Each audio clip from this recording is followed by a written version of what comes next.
Truck drivers all across the nation's interstates are talking about new English proficiency enforcement measures in Arkansas. 5 News reporter Jose Carranza has the story now from the road. Along Arkansas highways like here off I-49, truck drivers and regulators alike are navigating new rules on English proficiency.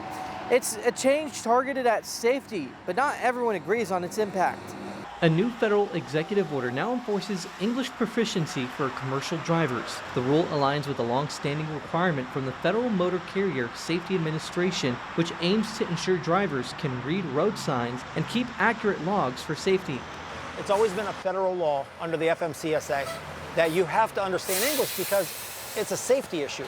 If you have a driver that can't speak English or read English, if they're seeing road signs and they don't know what they're saying, it might be telling them to change lanes or slow down or be careful, there's work ahead. On the state level, Arkansas wrote out the rules during this year's legislative session, with Governor Sarah Huckabee Sanders signing Act 604 into law. For drivers like Bill Barron, a third-generation trucker, the rules make sense. He says it's about keeping everyone safe on the road, but he also points out an economic impact. A lot of the drivers that are coming in that can't speak English can't get regular loads under a broker because they might be enforcing the English, and so they're willing to take a load a lot cheaper than a regular truck driver would.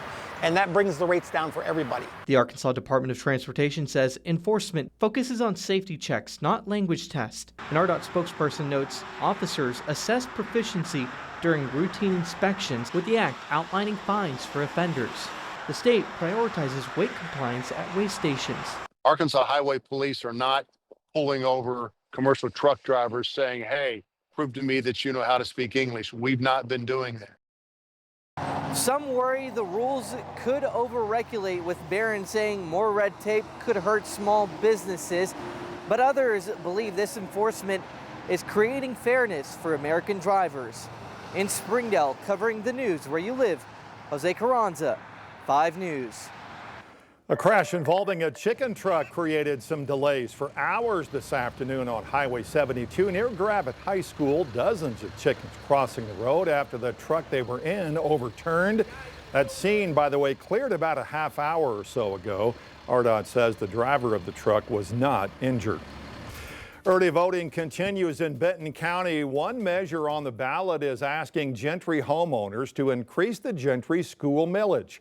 5 News reporter Kayla Davis visited the middle school today to help the community understand why the district says students need this. This millage increase will go towards expanding the middle school to account for the growing student body. They plan to put a new building in a field with 6 to 8 new classrooms and put a multi-purpose arena on the other side of the campus. Gentry Public Schools is asking to restore the district millage rate back to 46 mils that was rolled back to 44.4 at the beginning of this year. With the additional 1.6 mils, they will use the money to make much-needed expansions to the middle school to ensure the teacher-to-student ratio doesn't go over the recommended 20 to 30 students. Here in Gentry, if you own a house worth about $100,000, that would mean less than $3 per month that you would have to pay in taxes to this. So while that seems like a very small amount, it would mean a huge amount for our school district. Early voting has already started, and the special election is Tuesday, May 13th. In Gentry, covering news where you live, Kayla Davis, 5 News. And again, Election Day is next Tuesday. You can find details on all the issues on the ballot all over our area, as well as polling locations and early voting sites. It's on our 5 News smartphone app. For the third time, Arkansas Attorney General Tim Griffin has rejected a ballot language for a proposed constitutional amendment.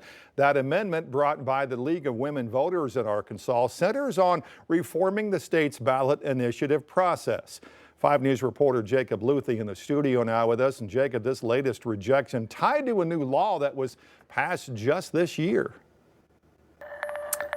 Yeah, that's right, Darren. Attorney General Tim Griffin says the amendment language is too complex and does not meet the new state standard of an 8th grade reading level. This marks the first time a measure has been thrown out for that reason after lawmakers passed that new requirement just last month.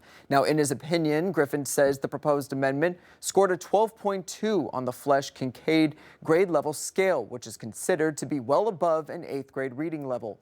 This isn't the first time he's rejected the proposal. Earlier versions were denied for being misleading. The Arkansas League of Women's Voters amendment would block lawmakers from amending voter-approved constitutional amendments, require the Attorney General to approve ballot titles on a deadline, and make it easier to gather signatures. But the work isn't over.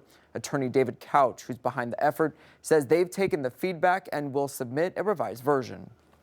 Some of them have been fair, some of them probably not been agreed with. But, fortunately, we've started this process, a year and a half before the signatures are due. This is our fourth submission. We will have changed everything that he has wanted us to change. We will have addressed every issue. We will submit a ballot title that meets the 8th grade level. So we expect it to be approved. Griffin's office, but have not heard back. Couch is also a named attorney on a lawsuit in Arkansas challenging several new laws in the state that add regulations on the signature gathering process right here in Arkansas. Jacob Luthi, 5 News. All right, Jacob, thanks. And after decades of delays, real ID requirements are now in effect at our airports and federal buildings across the country. The enhanced security requirements were passed by Congress after the 9/11 attacks. Now, to get one, you'll need to show documents including your birth certificate or passport, proof of residency, and your Social Security card. If you don't have one, the Homeland Security Secretary announced yesterday you'll still be able to do it to board a flight, but you'll need to be ready for extra scrutiny and security checks from the TSA.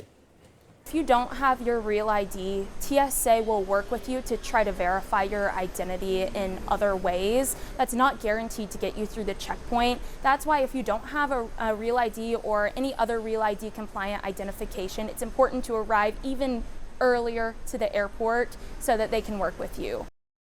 XNA will have signs like these posted in the airport directing anybody without a real ID where to go for the additional security check.